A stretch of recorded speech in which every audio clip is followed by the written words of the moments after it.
ഒരുപാട് ആവശ്യങ്ങളുണ്ട് രാജാജിനകത്ത്. ആര് ഭരണത്തിൽ വന്നാലും ജനങ്ങൾക്കൊപ്പം നിൽക്കാം. അതെ, ജനങ്ങൾക്കൊപ്പം നിൽക്കണം. ഈ ആവശ്യങ്ങളുടെ കൂട്ടത്തിൽ എന്താണ് പുതിയതായിട്ട് പറയാനുള്ളത്? ഇവിടെ എന്തെങ്കിലും കാര്യങ്ങൾ ആവശ്യമായിട്ടുണ്ടോ ചൂണ്ടിക്കാണിക്കാൻ ഇനി വരുന്നവർക്ക് മുന്നിലേക്ക്? അല്ല, ഈ തിരുവനന്തപുരം സിറ്റിയുടെ ഹൃദയഭാഗം സെക്രട്ടേറിയറ്റ് സ്ഥിതി ചെയ്യുന്നതിൻ്റെ തൊട്ടടുത്താണ്. ഈ മീറ്ററുകൾ ദൂരമുള്ള ഒരു സ്ഥലമാണ്. ഇവിടുത്തെ അവസ്ഥകളും കാര്യങ്ങളും അറിയുന്നുണ്ട്. അപ്പോൾ ഒരു നല്ലൊരു മാറ്റം ഈ കോളനിക്കകത്ത് വേണം. ഇപ്പോൾ അത്യാവശ്യം വിദ്യാഭ്യാസമുള്ളവരുണ്ട്, അത്യാവശ്യം സ്പോർട്സിൽ നല്ല പിന്നെ കലാകാരന്മാർ ഒത്തിരി പേരുണ്ട്. അപ്പോൾ അവരെയൊക്കെ പരിഗണിക്കുക.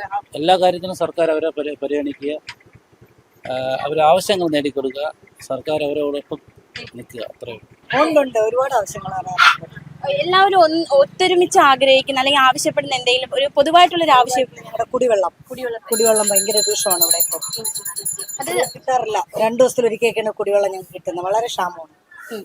ഒരു ഭരണമാറ്റം ഉണ്ടാകുമോ ഇപ്രാവശ്യം? ഉണ്ടാകണം.